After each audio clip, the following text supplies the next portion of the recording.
Welcome, everybody. Hey, hey. Good boy, Tucker. Work smarter where you want. This is learning at its most fun. Hello, everybody. Thank you so much for joining me today. My name is Curtis. I'm one of the trainers here at Redtail Technology, and today's webinar is going to be on one of our Redtail Essentials, workflows. So workflows is actually one of my favorite things because what they do is work in the system to where you can create a repeatable process. And so there's so many different processes that we take our contacts through on a regular basis, whether it's a client review meeting, whether it's a prospecting cadence, or even maybe it's just sort of a checklist of information to make sure that we're filling out for our contacts. But that's what workflows are for.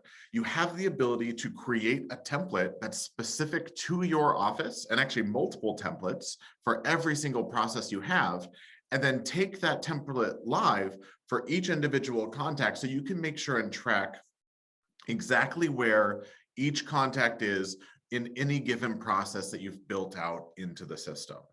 And so what we're going to do today is we are going to be going over just briefly over what workflows are and show you how to use them. I'm going to show you a lot of different help articles as well to help you as you're building them yourself. Before we actually dive into the building, I'm actually going to take you through a few workflows that are already set up and built out so we can see what the purpose of the workflow is for. After we go in and show you how to run through a workflow, then I'll show you how to actually create the template so you can then customize them on your own. And so again, a workflow is a process. It's a template you build and use over and over again. And one of the first examples I want to talk about is on here is going to be maybe you have like a checklist of things. So this is just a simple example of a seminar workflow. The point of this individual workflow is if I have an event, I can actually say a week before, I have a list of items that I need to make sure and get done. I always like to describe workflows or actually talk about how they are like a grocery list. Okay, so for instance, if I go to the grocery store, I have a list of items. I got to get milk, eggs, bread, bacon. I have just a whole list of items. It's a checklist. Now, when you're at the grocery store, it doesn't matter if you pick up the eggs before the milk or the milk before the eggs. It's just that. It's a checklist. I can do those items in any order. And that's essentially what this workflow is. So you'll see that on this, I have a step and I have tasks. In this particular workflow, it's just one step, and I've named that step client event process. And then underneath, I have a list of tasks. So I need to make sure that I put together a guest list, set the venue, create a mail merge invite, send the invite, set the catering, and also do an attendee list. So I have a list of items. So very similar to the grocery store, it doesn't matter if I do task one, if I put together the guest list first, or set the venue. I can do them in any order. So in each step, you can have multiple tasks. And the point is, I cannot be done with that step until I have all of the items done. So very similar. That's why I said like the grocery store. The grocery store is the step. Once I have my whole list complete, then I can leave the grocery store. Now, in this specific workflow, this is all about making sure I have everything done a week before the event. And so it's very much simplified. So again, a lot of these examples are very simplified as to what the process might actually look like. But in this case, I can say that the step of client event process is going to be due 1 week before what we call a target date. Now, the target date is really important for setting your actual due dates for when things need to happen. Because keep in mind, if I actually have maybe like different processes going for different contacts, they're all going to be happening on different days. So each individual workflow taken from a template can have its own unique target date. So that way the individual task can actually be done when they need to for that individual event. Now, I know that sounds like it's a lot, it seems really confusing. As we go into different examples, it'll start to make more and more sense. But again, this is just a very simplified workflow, having one step with a checklist of items that need to get done 1 week before the event. And straight away, like that's just all it is, just a checklist of items that needs to be done 1 week before. Another example of a workflow is going to be maybe like a prospecting cadence. So I understand like your screens, it might be a little bit small. So we don't necessarily need to see all the little things here because I'm sort of talking about this on a high level overview. But a prospecting workflow might look like this, where I have a more than one step. Okay, so in this I have step 1, which is interaction number 1, interaction number 2, 3, and 4. What this prospecting workflow is for is anytime I add a contact record to the database as a prospect, I have a cadence. So every few days, I want to make sure that I either make a phone call, send an email, and then each time I make that phone call and I'm doing that step, I'm asking the prospect, are you interested in a meeting or are you not interested in a meeting? And one other thing that workflows can have is something called outcomes. And so what an outcome does is if I'm on interaction number 1, I have 2 tasks. If I make the phone call and that prospect tells me that, hey, they're interested in a meeting, you'll notice I have this outcome right here that says they're interested, and it's going to take me to the step called interested in meeting. So if I select that option on completion of step 1, it can take me down to where I follow this green line down to the very last step that tells me, hey, I need to update their contact category and then schedule a meeting. That's another great thing about workflows is you can set up a whole process, and even though it's linear, 1, 2, 3, 4, 5, 6, I don't actually have to hit every single step to make sure that it gets done. Again, the point of this workflow is I'm going to reach out until they tell me they're interested or not interested.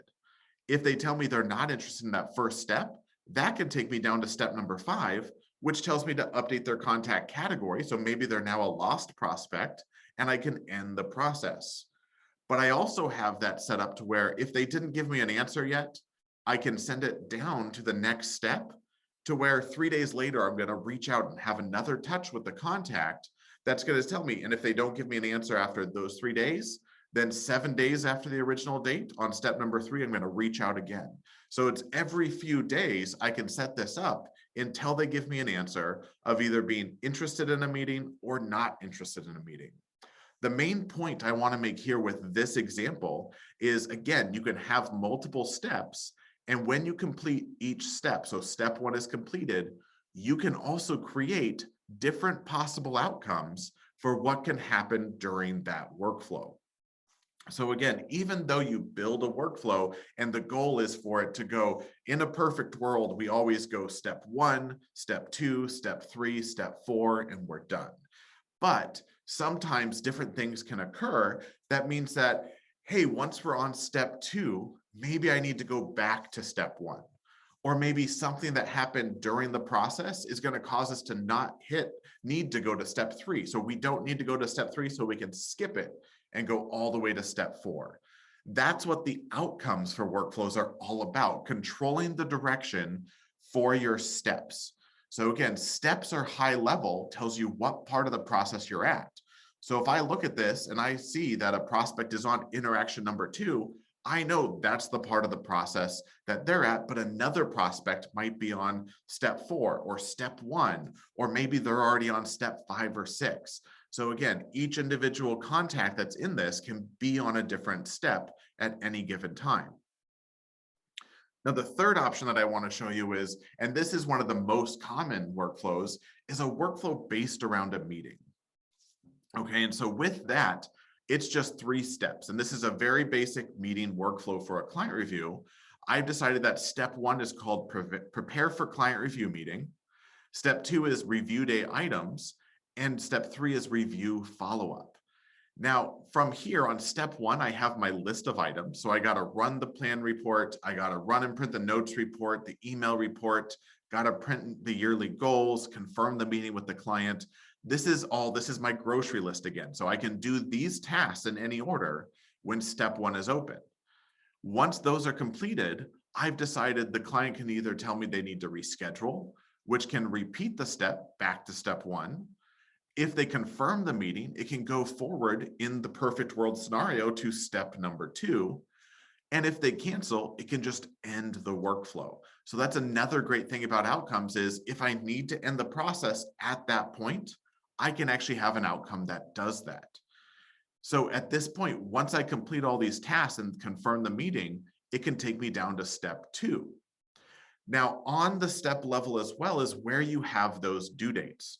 So very similar to back to our seminar workflow, this step was due 1 week before the target date.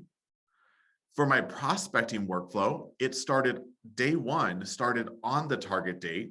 The interaction happened 3 days after, 7 days after, and 12 days after. So everything was happening after that target date. Whereas this workflow is the target date is actually in the middle of the process. So in step one is going to happen 1 week before the target date. Step two is happening on the target date. And step three is happening 2 days after. So what that means is if I set a client review workflow for, let's say it's going to be for July 14th. So if the meeting is happening on July 14th, that means that I need to prepare for the review meeting on July 7th because it's 1 week before. Step two will happen on July 14th, the same day as the meeting and the target date. And then step three is going to happen on July 16th, 2 days after. So it's doing a lot of calculations based off of the most important date of a process. In this case, a client review is always going to be based around the meeting. Now, let's actually take one into the system. So I'm going to go over to the CRM here, and we're going to look at workflows on the left-hand side. I can click workflows over here, and it's going to show me, here's all of the current workflows that are happening in my system. So you can see I have a prospecting workflow. I have an important information list. I got a client review workflow.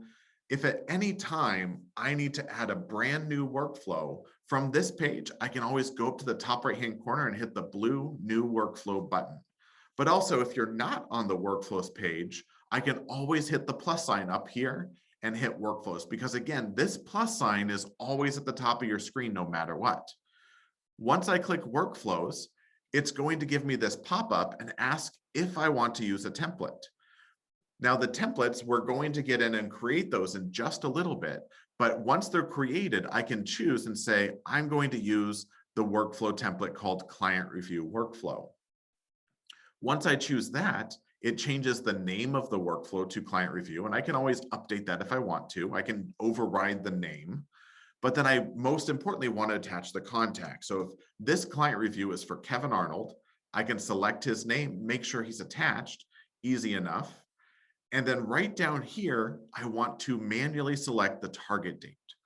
Now again, in my client review workflow, the target date is the day of the meeting. So if I had scheduled the meeting for, let's say it's going to be on the 8th, I can select the target date of the 8th. And so at that point, I'm going to just go over here and hit create new workflow. And so what I did is I took one of my templates that was already built out. I started it using the plus sign in the top right, attached it to a contact and selected the target date of the 8th, the same day as their meeting. Now, what we can see right from here is that we need to prepare for the review meeting is going to be due on the 3rd.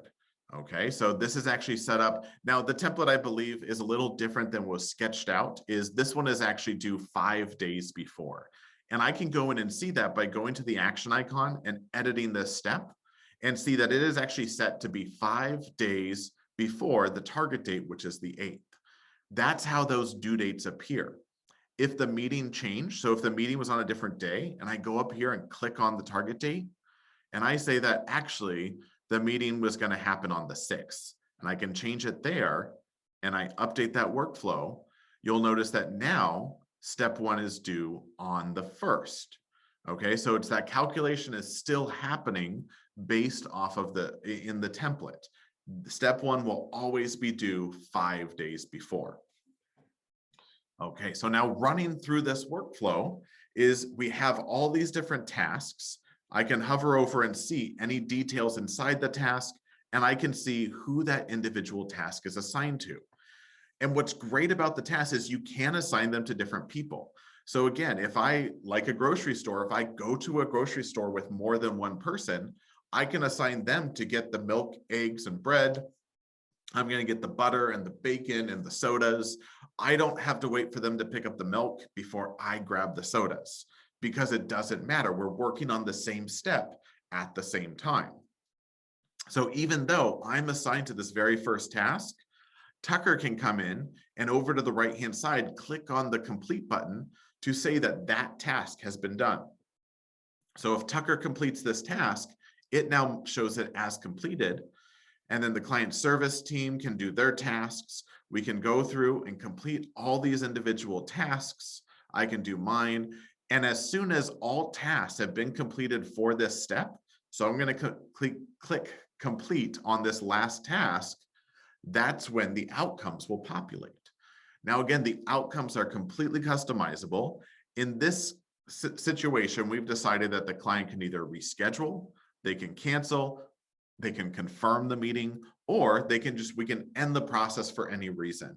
This list is customizable by you, and you get to decide how that's set up in the template. And we'll definitely go in and show you how to create that. Now, in this case, let's say the meeting was confirmed. So I can select meeting confirmed, and it tells me it's going to send me to the client review day items. So as soon as I do that, I can say, spoke with Kevin,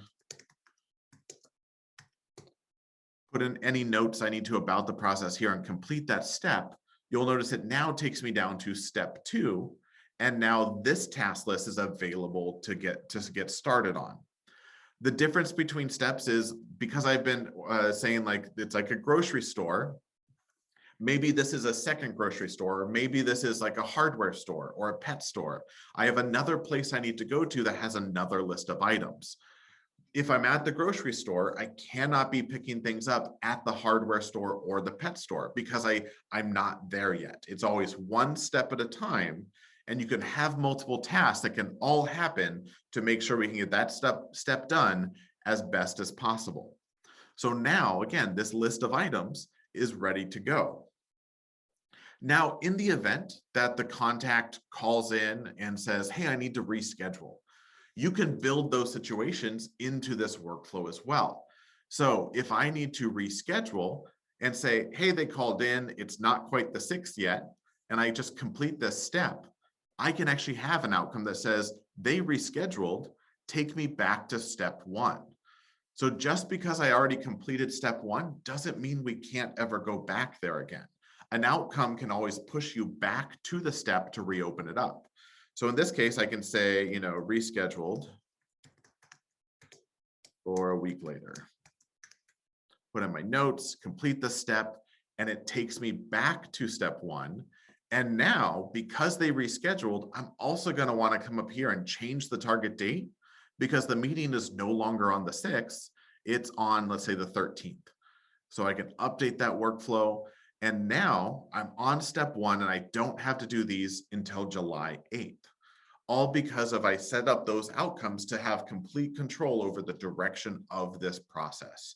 And now all of these tasks need to be done again before we can move on to the next step in line. Now, there's a few different places where you can manage these workflows. I want to point those out is when you first log in and you're on the Today page, you'll see right below, it says workflow tasks due today. If there is a task that is assigned to yourself and has a due date of today and it's open, you are going to see that on the list. So this tells me that I need to confirm the meeting with the client, Al Borland. It shows me right here today, and it has that task due date. As soon as I do that, I can actually just hit the complete task button.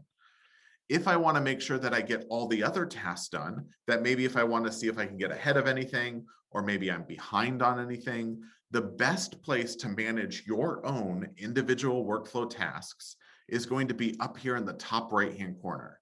This button that says Active Workflow Tasks. When I click on that, it's going to show me the individual tasks that are assigned to myself in due date order. So even though this workflow says it looks like it's repeated over and over again, but the task names are all different.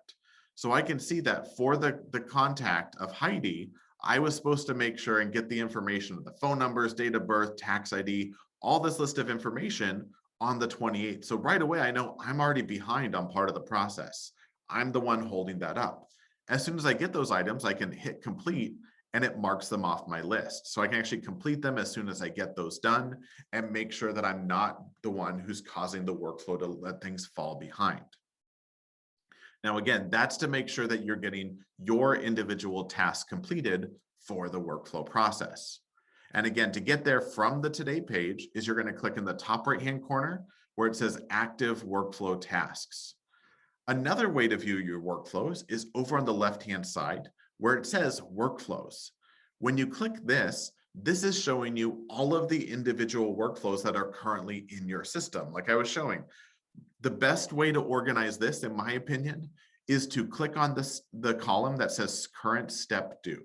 Because what this does is orders it by, hey, this step was supposed to be completed on June 24th, but it's still open.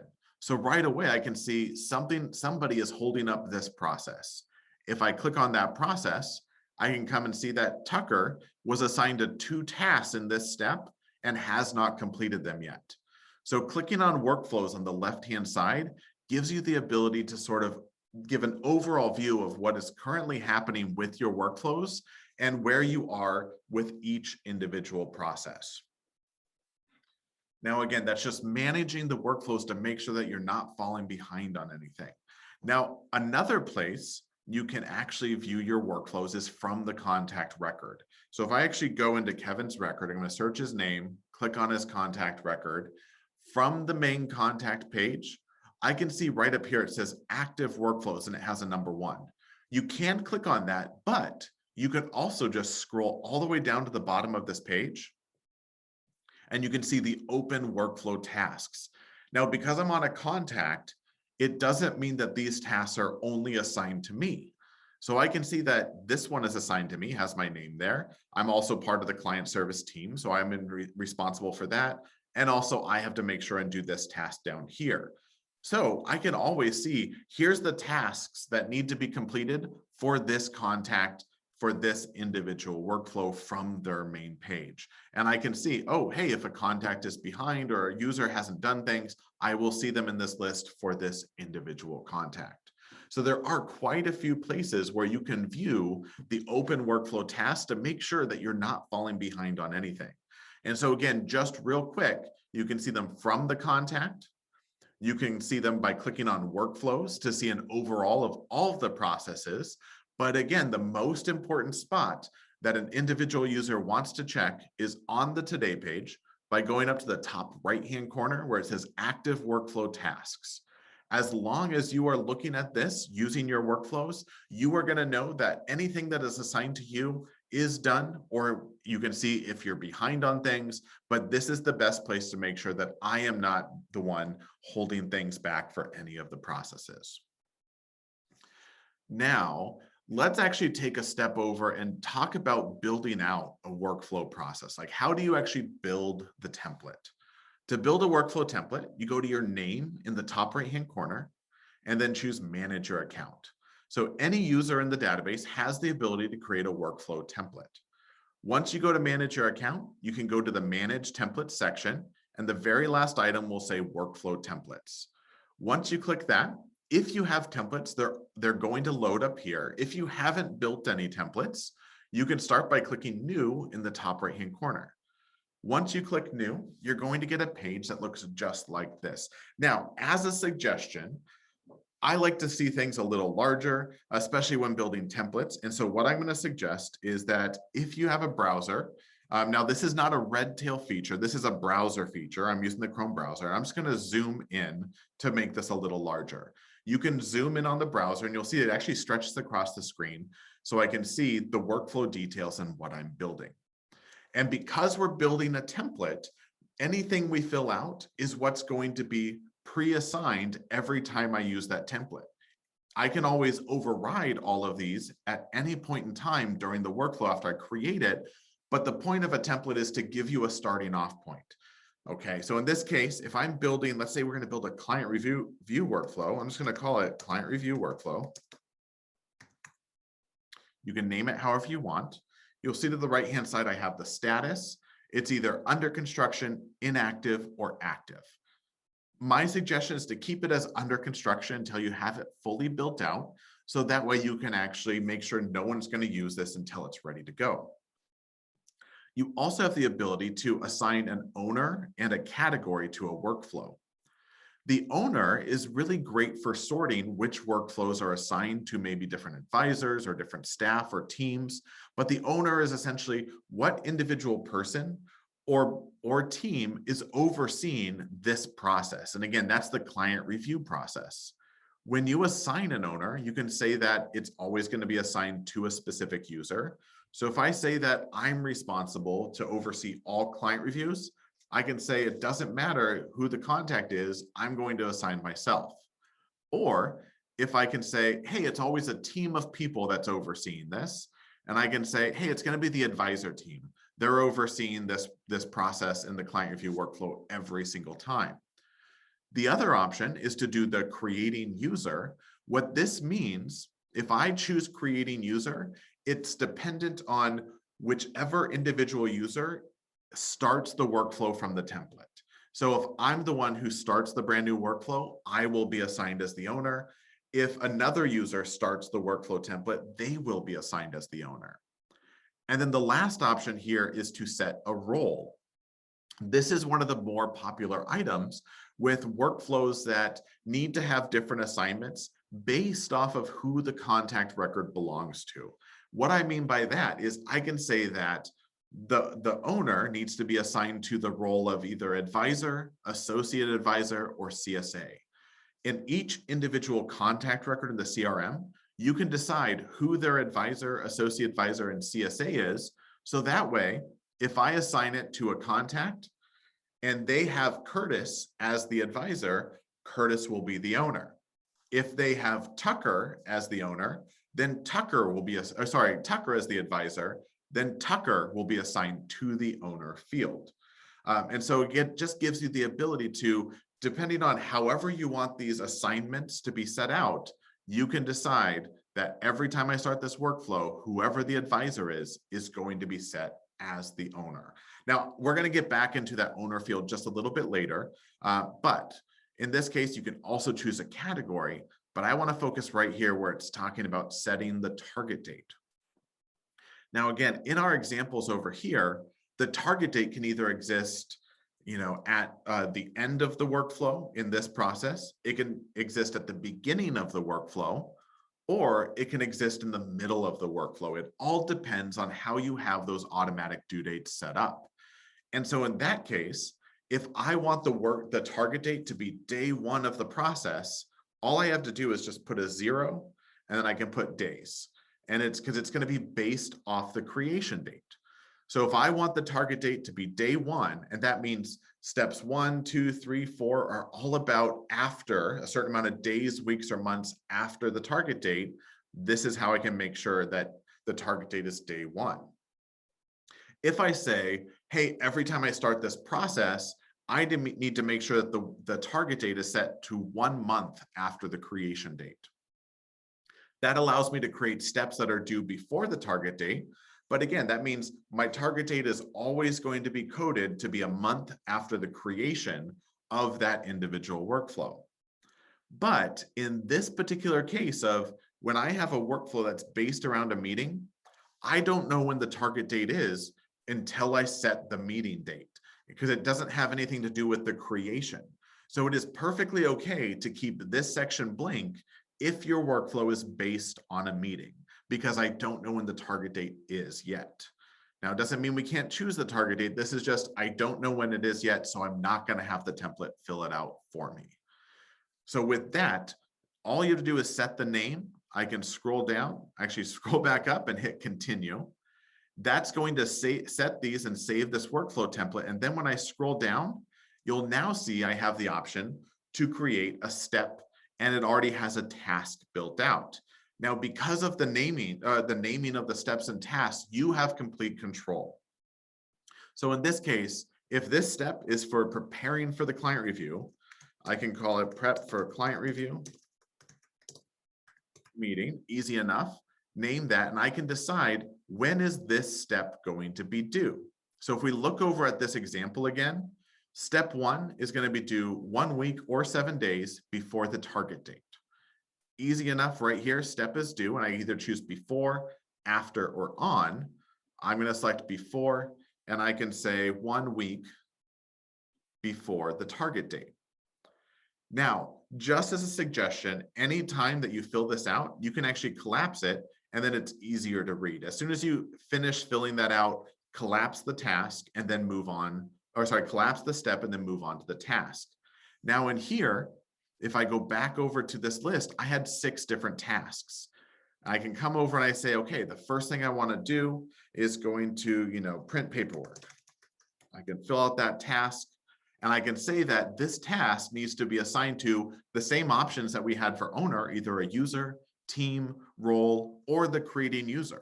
That means, again, if I'm the one who started the workflow, I could be assigned to the one who has to print the paperwork. In this case, I'm going to assign it also to a role, and we'll say that the CSA of the contact is responsible for building that actual task. Once I fill out that task, I collapse it, and then I can hit add another task. And then we'll do this. So I'm going to add a few of these. So we're going to do review and print the yearly goals and confirm the meeting. So I can say, review and print yearly goals. This can be assigned to, we're going to assign it to a team, which is great. I can assign this to different people, collapse that one, add a new task, and then we're going to do confirm meeting. And then this one is also, we'll assign it to the role of CSA. And as you build those out, you can start to see that here's my step, which will be due 1 week before the target date. It has 3 tasks. Here's those tasks listed. As soon as I get that step, I can go down and hit the add step button and then add my next layer. So in this case, it's meeting day items. So I can put, meeting day items. You can call this however you name it, however you want. But this is going to be due on the target date, and easy enough, the step due, I can just choose that option. And then same thing, come down here and start building out these individual tasks. Now, again, I always like to suggest collapse it so it's easier to read. From here, I can say, maybe I need to prep the conference room. I can do that. I'm going to assign this to a team. We'll do the client service team. Collapse, add another task. And then from here, I can say, we're going to do set out water, like any individual task that needs to happen the day of. If you need to build it into the system, you definitely can. So if Curtis is always the one who's doing this task, we can have that information set up. So again, you can have as many tasks underneath a step as you need to, but all of those tasks have to be completed before you can move on to another step. Now, as you build this out, after you build your steps and your tasks, then I would suggest to go back up to the top on step 1 and then start building those outcomes. The outcomes you want to create after the steps, because this controls the direction of how you can jump from step to step. So in this case, from step 1 in our graph over here, we've decided either the client can reschedule, the meeting can be confirmed, or the client can cancel. If I want to build those into this process, on step 1, I hit add outcome, and then we'll say meeting confirmed. And if the meeting was confirmed, I then want to go to a different step, and we'll say meeting day items. I can save that. I can add another outcome. Now I can say the meeting was rescheduled. If the meeting was rescheduled, I can say, I want to go back to step 1, and it'll restart that step. And then another option is the meeting could be canceled, and I just want to end the workflow. So I can say meeting canceled. And if that outcome is selected, it's just going to complete the workflow. So that way I can have it selected that, hey, I know why this workflow ended because they canceled. And again, once you build those out, you can see this step is due a week before, has 3 different options. If I need to edit any of those, I can open that up, I can delete them, and I can recreate any outcome I have. Now, I understand there's a lot of different scenarios you can do with building these templates, and going through and building this does seem like it's a lot of work. It's a lot of typing. There's a lot of deciding what's set up. One of the most important things I can say is you always want to start with workflows by whiteboarding out your processes. And the whiteboarding process normally looks like something where you end up with something sketched out, maybe on a whiteboard. I've seen people use Post-it notes to put everything together, but it's hard to start completely from scratch if you don't have any workflows. So a few things that I would love to show you is back over in the CRM. What I'm going to do is we're going to save this for now. We'll come back to that. If you want to build a workflow and you want some examples of workflows, the best place to go is go to the question mark in the top right-hand corner. And then from here, you can click the button that says Redtail Help Desk. Once you're on the help desk, all you have to do is in the search right here, you can just type workflow templates. And when you search our workflow templates, the first thing that'll pop up is a list of sample workflow templates. This page will actually go over and describe the difference between steps and tasks and outcomes, as well as you scroll down, you can see all these different examples of different workflows that you may or may not want to build. These are really, again, just to give you an idea of how you can actually set up the steps, the tasks, or even the outcomes.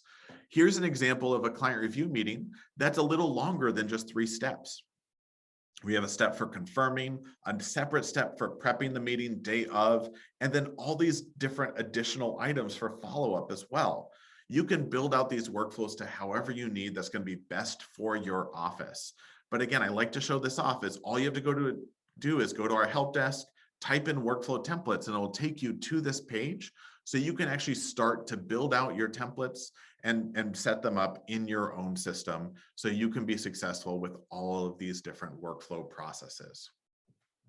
All right, so again, I want to show that one more time because it's such a great help, is when you are in the CRM, when you go to the question mark here in the top right-hand corner, then you can click Redtail Help Desk. And right here where it says search, just type in workflow templates.